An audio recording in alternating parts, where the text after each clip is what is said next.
Hello everyone, and welcome back to Make Believe, where we're playing the house in Fata Morgana. Last time, we finished the story of Mel and Nellie and the silver hair girl. We went back to the mansion with the master and the maid, so that they went to another room, and the story continues a century or two later, with the maid still in the story, and now a beast, bestia, as they put it. So we'll see where that story goes now. The Beast's Desire. It seems like the beast might be a werewolf, just like the maid's a vampire, from my guess. And thus began my tranquil days with Bestia. Slowly, he began to learn the human tongue. And I was, to be quite honest, rather thrilled. To be certain, I was afraid of the beast. But my fear was not so strong as my elation that there was someone else in the mansion, someone to whom I could speak, and someone that might become my master. Come now, you must pull weeds out at the roots or they will soon grow back. This is a task that requires perseverance. You do it like this. See? There you go.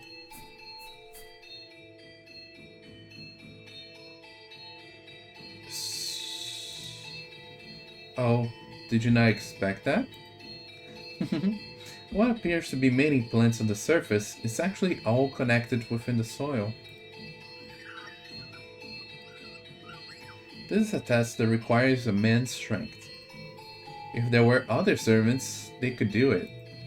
So I apologize for making you tend to the garden, future master. Or perhaps, now that you're all dressed up, do you wish to leave the mansion and find someone to fool, as the wolf did the sweet little girl? Have you no interest in remaining in such a disheveled house?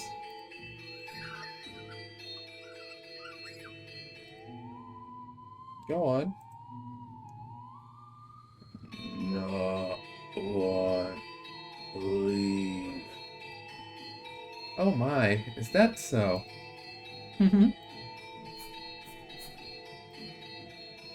If you wish to stay, then I shall not stop you. On the contrary, I will gladly attend to you. I'm waiting for the person who's to become my master. Forever waiting. I should be able to watch over you until the day you depart this world, old and wrinkled. See? She has, like, infinite life. Do you not believe me?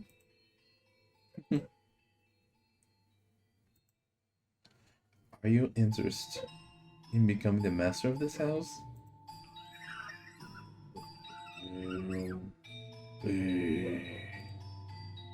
I have to wonder if you know what you're saying. Although, it matters little whether you do or not. Oh my, look at that. Now this brings back memories. This is called a rose. Repeat after me. Rose. Do you know what a rose is? It's a type of flower. Not. No. Do not know. I see. Then allow me to teach you. What you have here is not a real rose. The real roses wilted and are sleeping in the soil. This is called an accessory. It is something women wear. The beast held an ornamental white rose in his hands. An object someone, sometime, meant to give to someone else. Curiously, the white rose was just as stunning as it had been the day it was made, despite being buried in the earth for so many years. I hear roses make wonderful gifts. He stared intently at the decorative rose. I had presumed the beast would either discard it disinterestedly or destroy it. But much my surprise, Bessie held it gently in his hands, as though it were something precious to him. Hmm. Are you, perchance, considering giving it to me? So you're not. Very well. Is there someone else you would like to give it to? In that moment, a thought floated through my mind. The thing I had found in a pool of blood in the cellar was a monstrous creature indeed, but perhaps was not, at his core, what he truly was. So I asked him a question. What is it that you desire, Bestia? This mansion fulfills people's desires. If you yearn for something, want, live, peace. Look at that filthy thing. A beast! It's a beast! It's eating goddamn sand.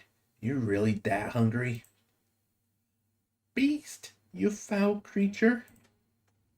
Stay the hell back. Get any closer.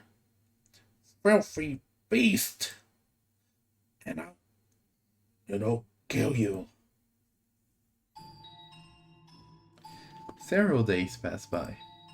As Bestia began to act more like a person, the mansion followed suit, slowly becoming more habitable, though not yet back to its former glory. No flowers grew in the garden, but neither were there weeds infesting it. The dusty corridors, shattered windows, rust-covered kitchen gradually returned to their proper states. Bestia learned how to change his own clothes, and how to draw a bath.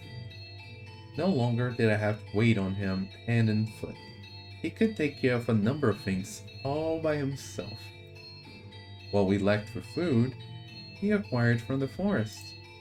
Never did he go purchase supplies from the village. Rather, he captured hares and gathered herbs hidden in the overgrowth. There were They were days without incident, and though such a life may be one for excitement, peace is something that you mustn't take for granted. Those who have it cast it aside find the leisurely flow of time dull. Only those who have never experienced it truly know how precious it is. Bessia appeared to be content. He wore an expression of solitary serenity. Someone! Is anyone there? And then, one day, a crack formed in the uneventful tranquility. Is anyone in there? Could you part with some food? I don't need much. Some food and water.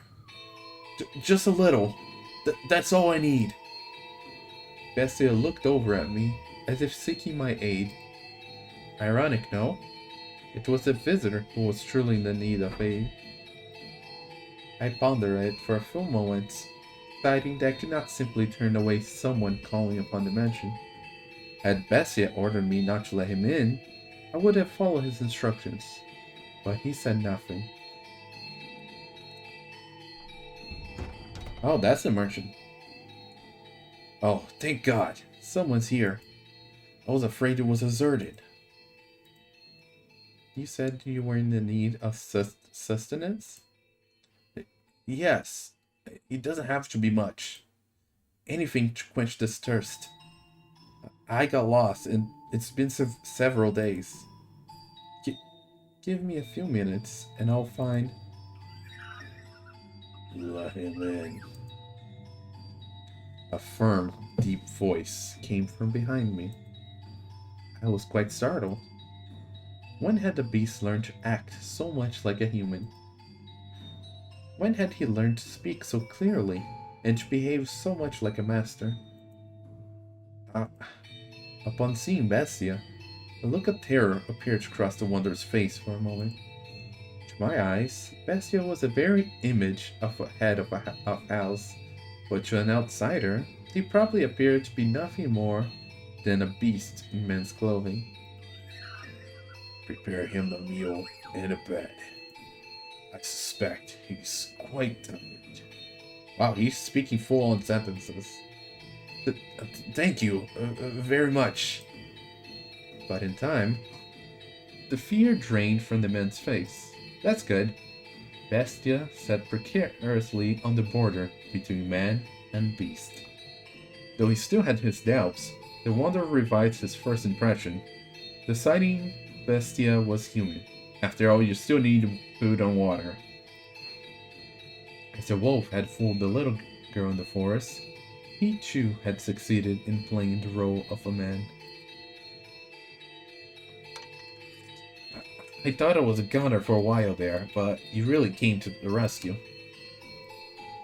And a meal like this on top of that, you really didn't have to. Though, I guess that's not an appropriate thing to say as I'm eating. What kind of meat is this? Hair. It's damn tender for a rabbit. And here I thought it was beef. You have quite a skilled chef. Oh, is she the one who cooked this? Is she your wife? Oh no, I am merely a servant. A female servant, huh? Don't see that very often. This mission is just full of surprises. I can hardly believe it. Really, female servants are rare nowadays. Lost for days, and as soon as I think I'm dead, there it is. Thinking back on it now, it's miraculous. But why are you two living alone in a house on a cliff? We... Oh, I beg your pardon. Asking so many questions without telling you about myself. My apologies. Just a little too excited to finally see other people, you know? I'm a merchant, and I do international trade. Until a few years back, spice exports pretty much all came from one place. But now that we established trade routes of our own, my country is fighting tooth and nail to push its exports. And in fact, some have lost a few teeth in the fight already. But that's just how it works. The cutthroat world. You do what you must survive.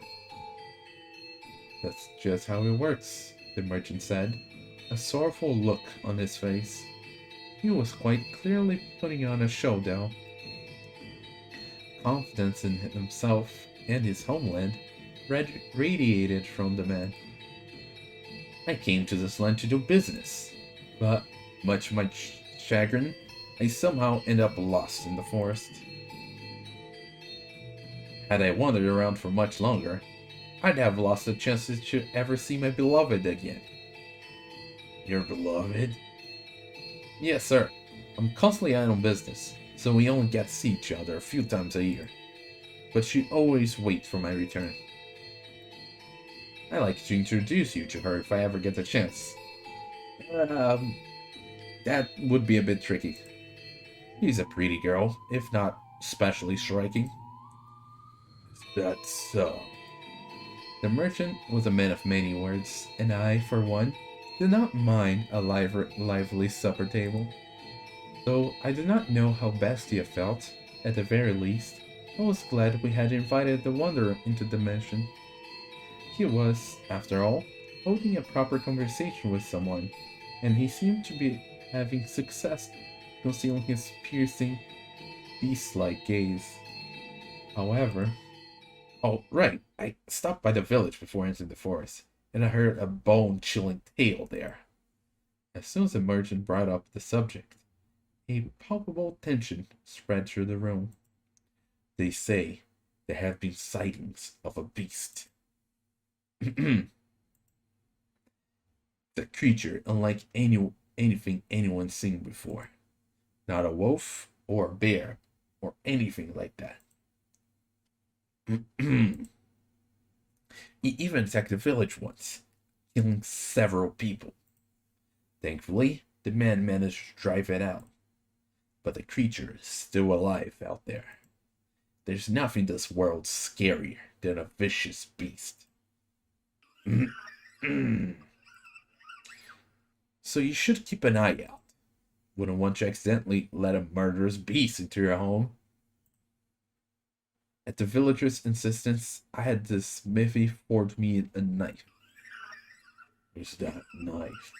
Huh? With you now? Well, yeah, I got it on me. Only good to defend myself with, but it's better than that knife. You brought that knife. You're here to kill me with that knife. What? You're going to stab me again and again with that knife, like they did last time. Also the music, though. That's why you're here, isn't it? What are you talking about? What's got into you? Oh, stab and stab and stab. Calm down. What are you so worried about? I'm not going to hurt you with this. What did you just say? Ugh. I'd like to imagine that before the wolf ate the poor little girl, he said, "Is this what I always look like?" Beast. What's your problem? What's wrong? Talk like a human.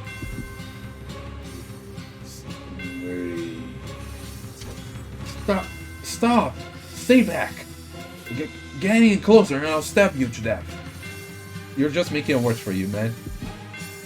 You act like you only just realize I'm a beast. Ugh.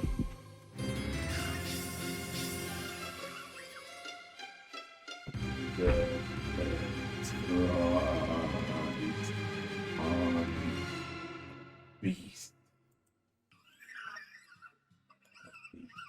Kill them. Stay back. Do the same to you. Ah! Help! In his hand, Vassia held his sword. Perhaps it had been hidden under the table, or maybe behind his chair, and I did not think Professor would be using the sword for this. Regardless, it was as though he had expected this to happen. The merchant kicked aside the chair, attempting to flee, but Vassia closed the distance in an instant, knocking him back. He lost his balance and slammed against the wall, but still, he made to escape, though the beast stood blocking his path. No!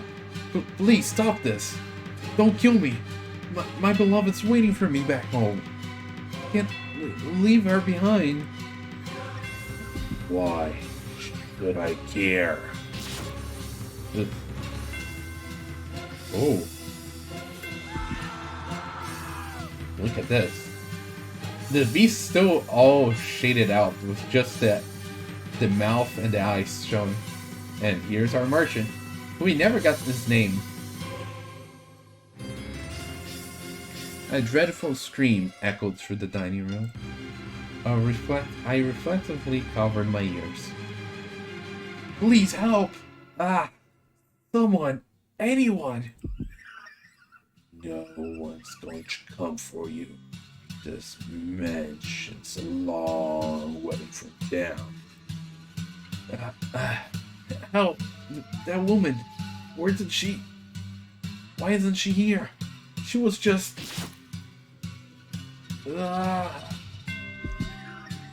You kill me if I don't kill you. And so I must show you that I will. Must show you that I'm serious. I must kill you, or you won't understand. You just won't understand. If I don't show you firsthand You will understand. I'll make you understand.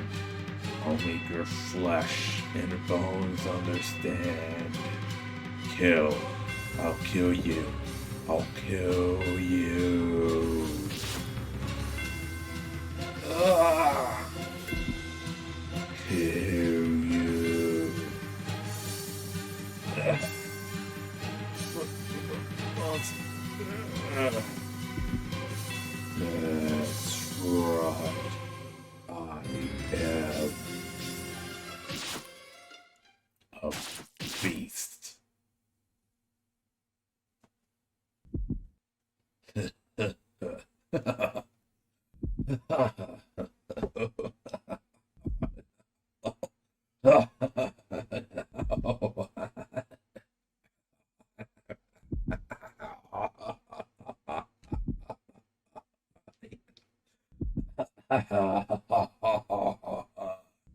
Wow, that was a long laugh. They had been enjoying a peaceful meal around the table together just minutes earlier. So what had triggered this? If I were to guess, the merchant saying the word knife is what caused the beast to snap. A simple, small thing set him off. I could not comprehend it. Bestia, who had said he wished for peace, was staring down at the ravaged corpse of the merchant, with a look of ecstasy on his face. Master, can you understand how he felt? Even just a little? Did he not yearn for peace, but for slaughter?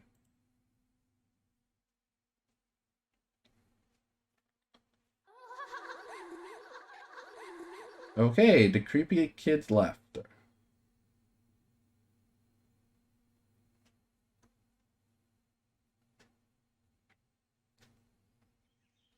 Who is this girl? What? The story shifted. Or is Pauline the girl from the merchant's girl? Alright, that does it for today's shopping. And now, the moment we've all been waiting for. Snack time! There's nothing better than having a ham sandwich in the park. Oh dear, maybe I should lower my voice when I'm talking to myself. But it's so nice out, I just can't help myself.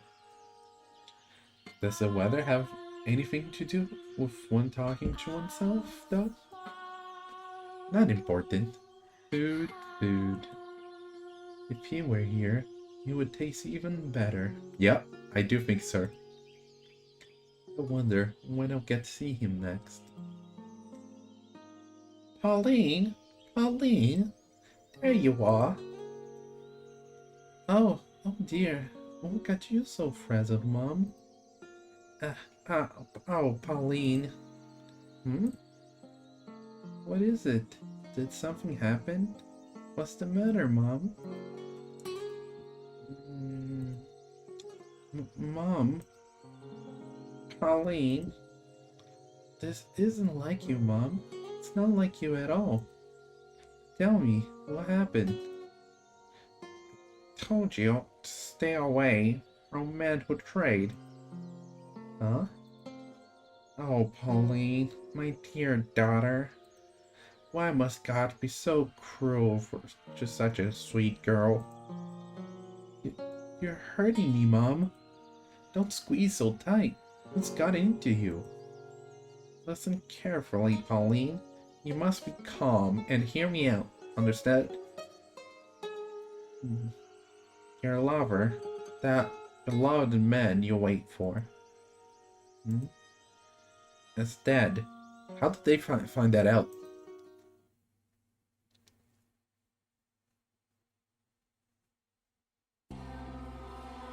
Yeah, like, how did they figure out that he was dead? Did somebody end up finding the corpse? And who knows how long afterwards that happened? The beast's humanity began slipping away from him after that encounter. He had returned to the thing I had found in the cellar. Actually, He prowled the mansion's halls, looking more barbaric than ever. Despite all the effort he had put into learning to act like a human, he now ripped the velvet curtains off the wall, howling shrilly, stomping back and forth through the hallways, and ravaging the garden. I watched him intently, though from a distance. Bestia was not merely a beast, but an out-of-control, bloodthirsty beast. Just a few days ago, we had been tending the garden together, but that was no longer possible. I was quite disappointed. Eventually, Bestia discovered my hiding place. I had not felt regret in a very long time, but I felt deep regret in that moment. More. Don't have enough. Not enough. I need more. I need more. Must satisfy these urges. Are you saying peace was not enough to sate you? Did I mishear when you asked for peace? I was mistaken. Asking for peace won't solve anything. Blood, despair, hearts filled with terror. These are the things I need. And I've always known it. You said this mission fulfilled people's desires. And then give me prey. No more hairs. Live humans. Why'd they ever teach him to speak human language? Before long, the mansion granted his wish. Once a week, a villager, or a traveling merchant from somewhere, would wander into the forest, ending up at the mansion on the cliff. Though something felt suspicious about the man who greeted them at the door. On the surface, he looked like a proper nobleman, so they all eventually chose to trust Bestia. The mansion had an air of loneliness about it, but it was adequate to provide rest for their weary feet. There was food and a bed, and most comforting of all, there were other people. The lord of the house treated the lost souls like esteemed guests. He poured them fine wine and had me cook for them. No one suspected in the slightest that he was a beast. He put on a reasonably convincing act. Because, yes, I had taught him how to behave like a master. The visitors all went to bed contented. But, as I'm sure you can imagine, master, they would never see the light of day again. The penetrating, bright sunlight, particular to this area. A beast! It's a beast! You disgusting creature! You hideous monster! Kill him! If that's how you humans want you to, then I'll play your little game. I'll play it even better than you. I'll kill you. I'll slaughter you. Ooh. Look at that. I think this is the first episode we have 2 images like this. No, please don't. That's it. Cry for me. Beg for your life. Pray for my mercy. Weep and struggle and suffer and die. No one understands. No one can possibly understand my despair. What did I ever do?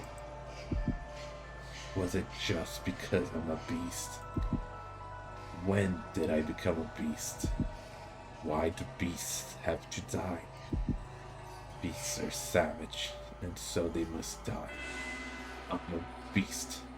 Therefore, I'm savage. In which case, I'll kill them. Show them what makes a beast so terrifying.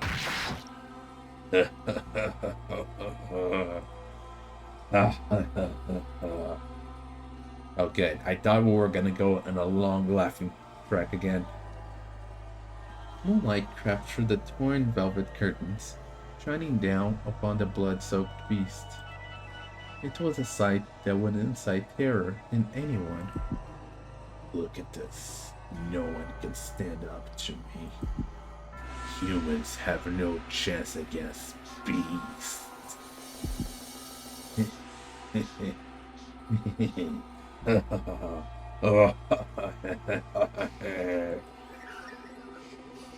More. I need more. Give me more prey. The mansion continued to sate the beast's demented craving, sending not one, but multiple villagers into his claws, into these blood-stained walls, off which echoed his monstrous howls. And then we just have the face. Stop, please, I'm begging you, spare me. Oh God. Sorry, I'm not familiar with your god. Beasts have no need of gods.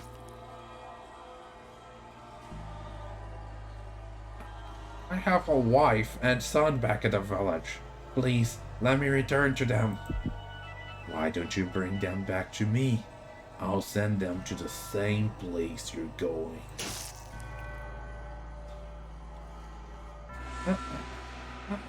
I'm with child. Please, let me go. Are you now? In that case, I'll kill the baby first. You damn monster! That's right. I'm a monster. And by killing, no one can define me. I have to show the world that beasts are the most frightening things on this earth. The beast began to change his style, making sick banquets out of his kills.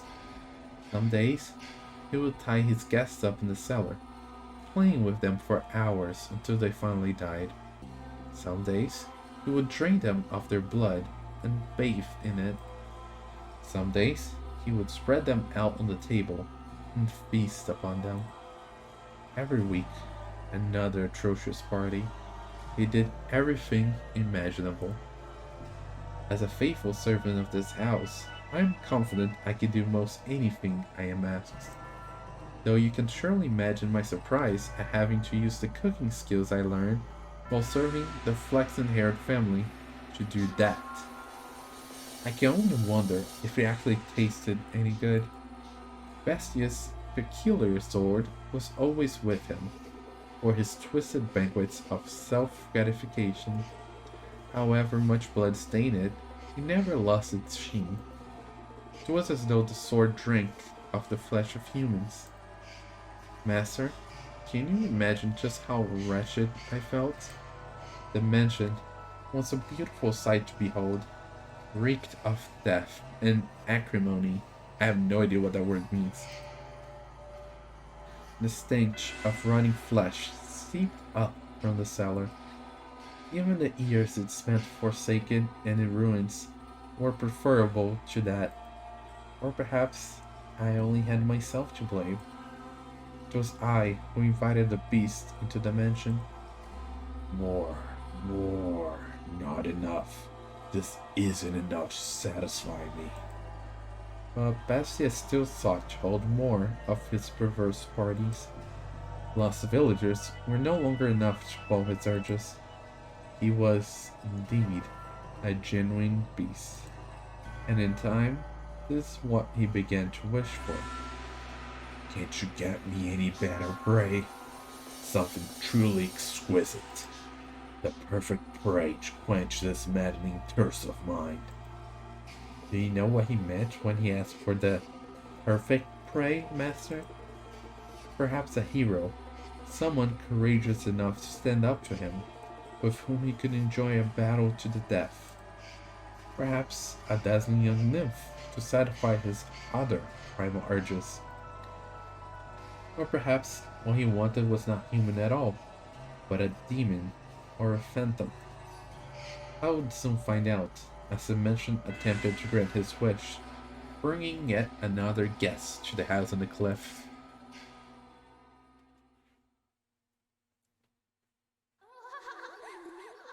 And there's the creepy children laughter.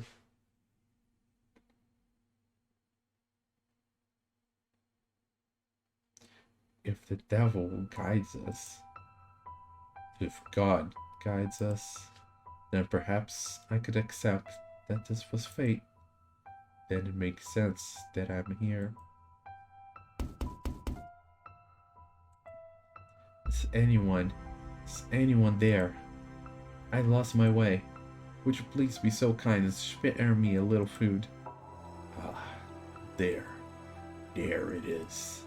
There comes the poor little offering. They never learn. They just keep coming again and again. The mansion keeps granting my wish. I would be glad to provide you some food. And you're welcome to stay tonight. Get some rest. I'll have a room prepared. The white hair girl. Is this the same white hair girl from Mel?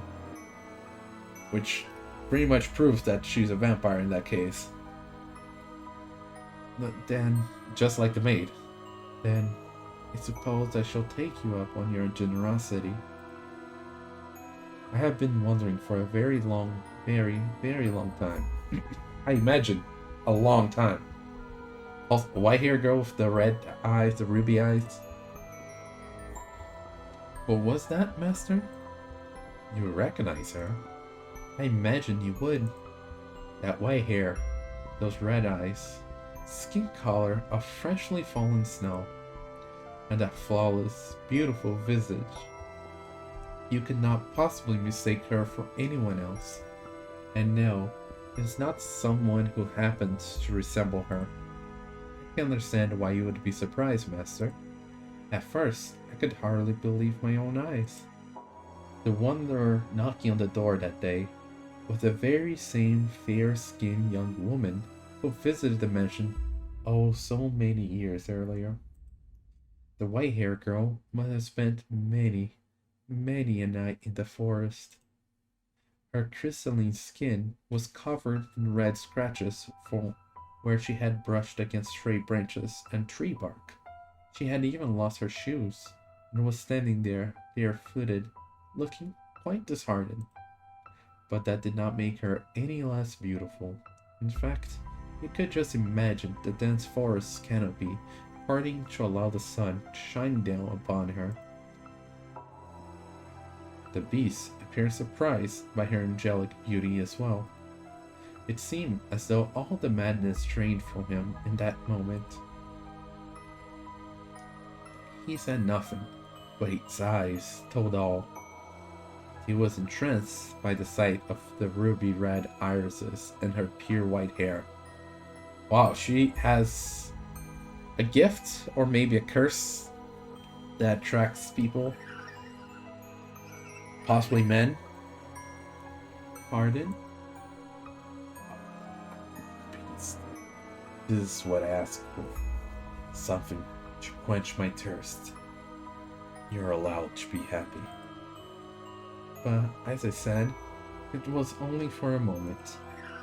So rejoice. Imagine just how gratifying it will be to see such a beautiful woman writhing in the throes of death. Follow me. I'll have a bath drawn as well. And once the moment had passed, the beast was barely able to contain the wellspring of madness within himself. He wanted nothing more than to run his sword through the white-haired girl that very instant, to torture her, to defile her.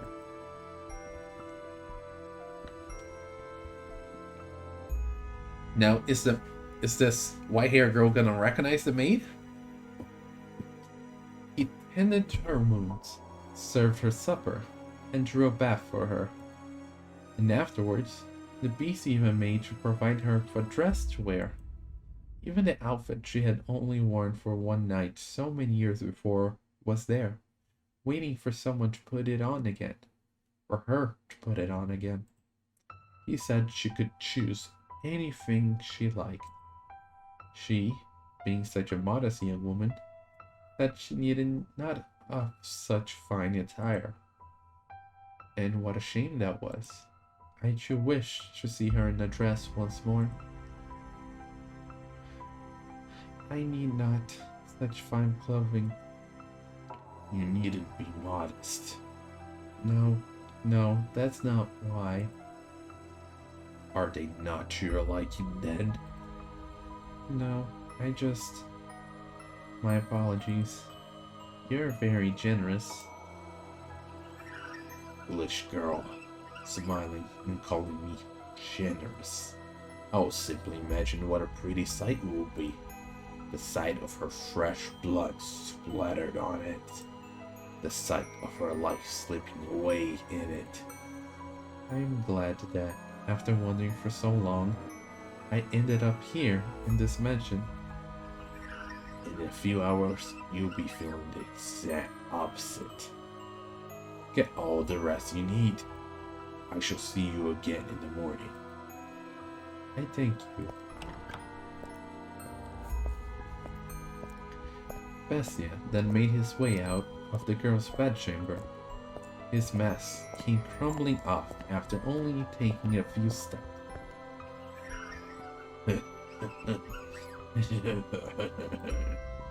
There, that's precisely what I wanted. Just imagine how such a beautiful woman will scream. She'll beg for her life. Hey, hey, are you there? The mansion has given me the perfect offering. Hey, hey, is she not here? Talk about the maid? Is someone there? Yes, I came by to ask if there was anything you needed. I cannot offer you anything extravagant, not like before, but I am here to provide you with anything in my capacity. I appreciate the offer, but I need nothing. Being allowed to stay the night is more than enough. Do you work here in this mansion? Yes, indeed I do. I have been here for a very, very long time. A very long time, you say? I think this is an odd question, but have we met before? Something about you seems familiar. And I get the feeling I have been in this mansion before. Yes, we have met. It was quite some time ago, though. When was it? It was unimaginably long time ago. Do you remember a boy and a girl with flaxen hair? Flaxen hair. I apologize. My memory fails me. Do you not remember me either? I see. You should probably not push yourself to remember then.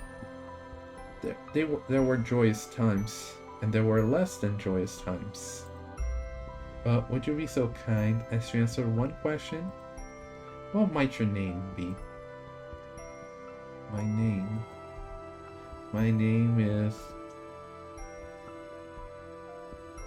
We still don't know her name, huh? I see. So you're... Again. Again? You should get some rest. I'll make tea for you in the morning.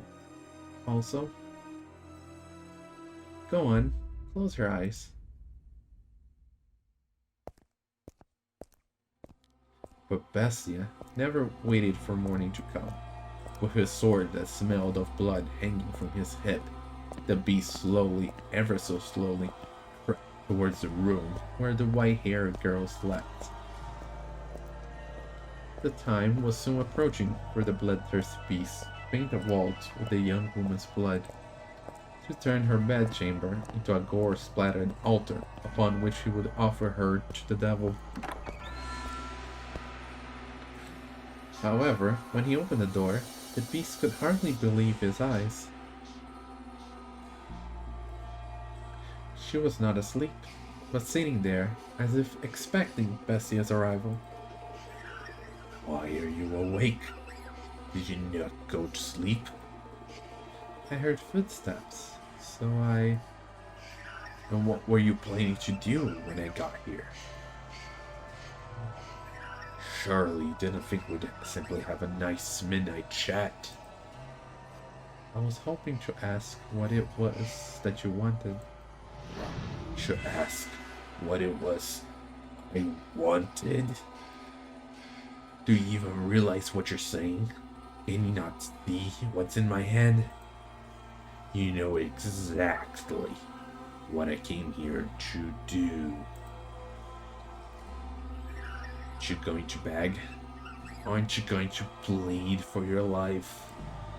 Aren't you going to ask me not to kill you? If it's necessary. But is that what you want? What I want is something much, much more gratifying than your pleas. I want to hold a banquet. It's not enough. No matter what I do, it's not enough. But you be enough to satisfy me, to quench this unholy thirst, to completely, wholly fill me to the bursting point. You want to know what I desire? I desire to devour you.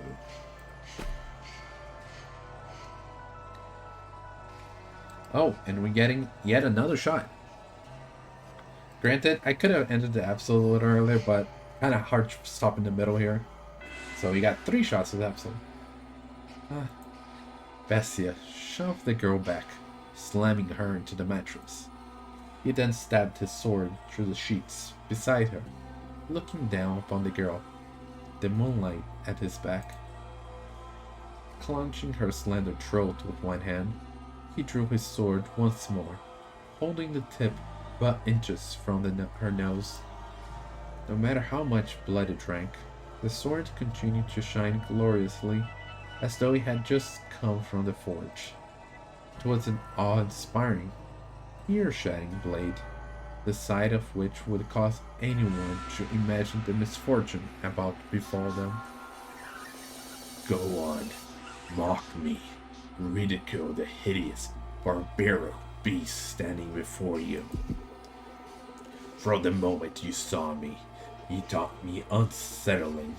No, but you averted your eyes, because I had food for you, because I gave you a place to rest. You pretended not to notice the beast. This is retribution. Retribution for you damned humans. So beg for your life like they all do. Cry, plead for mercy. If you say so, if you say that you're ugly, then I must be equally ugly. What? What came from the girl's mouth was neither a plea, nor an insult, nor a scream. Full-grown men had wept before him, and yet the slightly young woman did not. Despite this terrifying beast being upon her, moments away from extinguishing her life. Even I almost shrieked in fright. Bestia could believe neither his eyes nor his ears. Do you not hear me? Can you not see what I'm about to do to you? What am I to be afraid of? I'm threatening to murder you.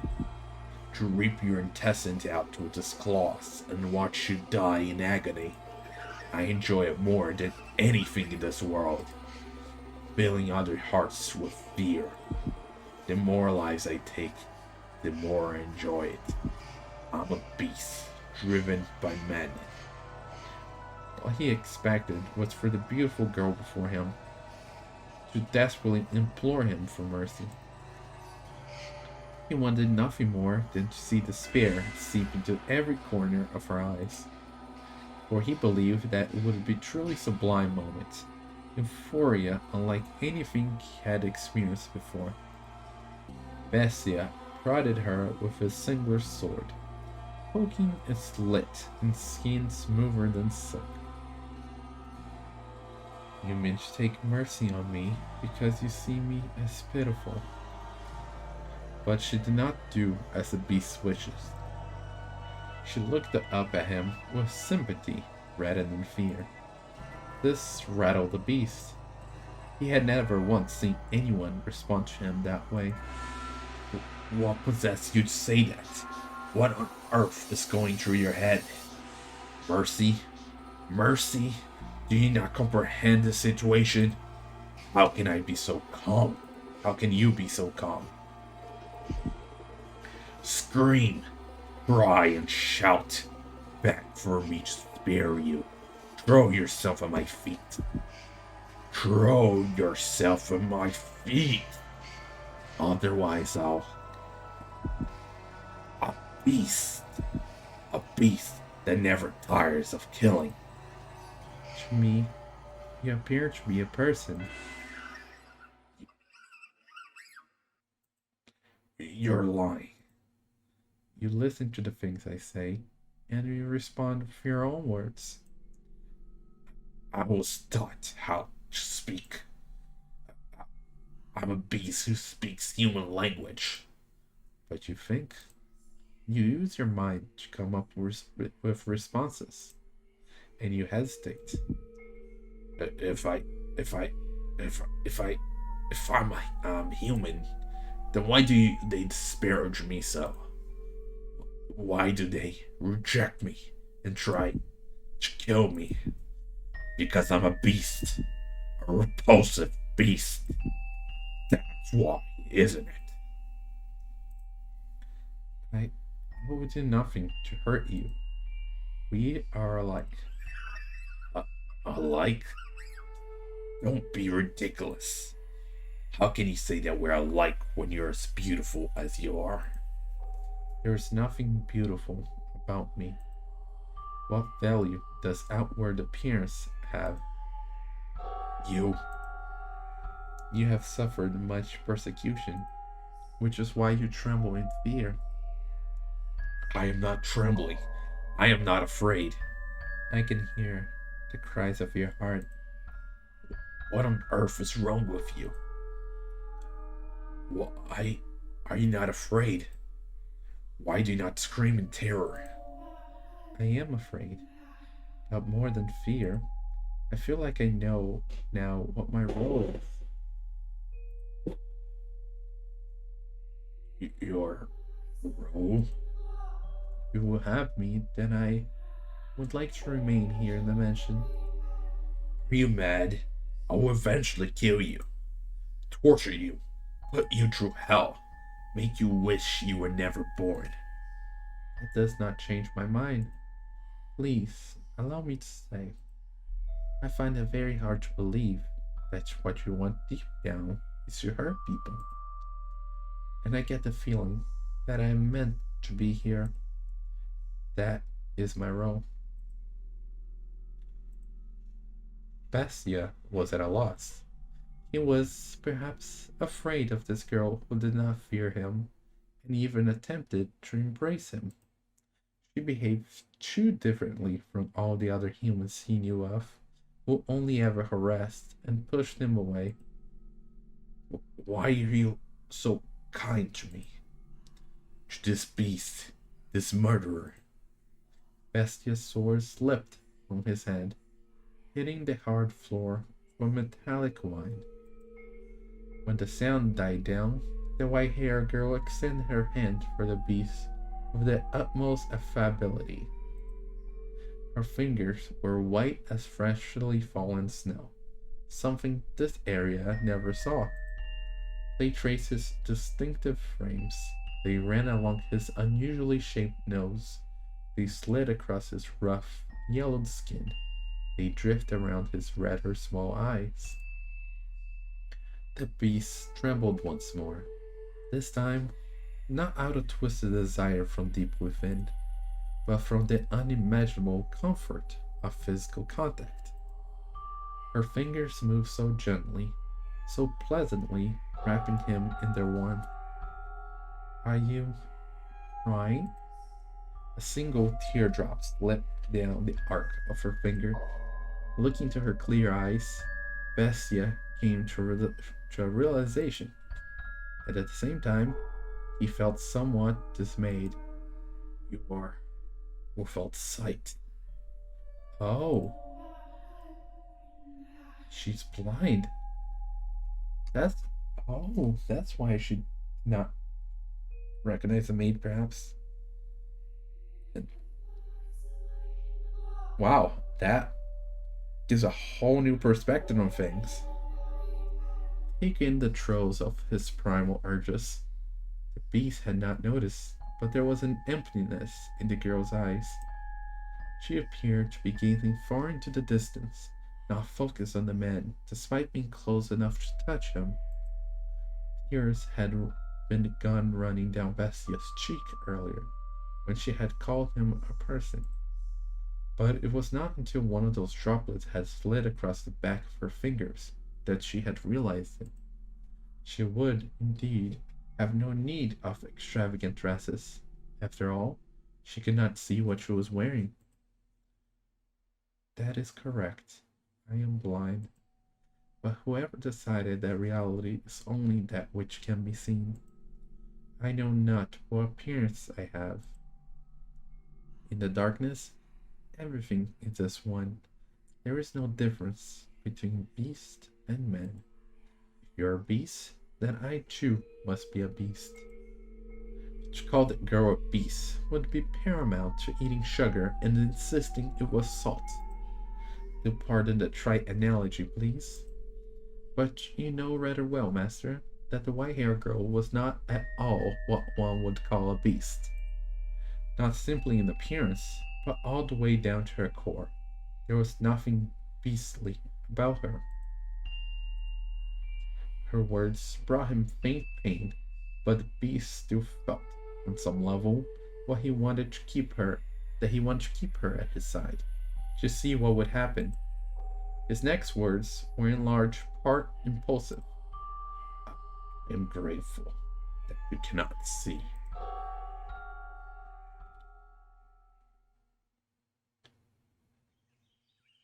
You know what? And we're stopping here. Finally. Of stopping point. Serenity. That sounds pleasant. But yeah, that's it for this episode.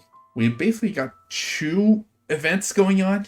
First, the maid teaching him how to become more human, and then the merchant arriving, which was being rather pleasant. So the Bessia actually acting like a human, a master of the house suddenly. But as soon as the merchant started talking about the rumor and the knife, Bessia snapped and became more beast-like and started killing humans after humans and after humans until the silver-haired girl showed up and she was able to stop him, similarly to how Mel stopped her from attempted murder. And she now has short hair and is blind, which is quite an interesting twist. But we'll have to see where this leads now that there are 3 people living in the house. But that's all for today, and with that being said, see you next time. Bye!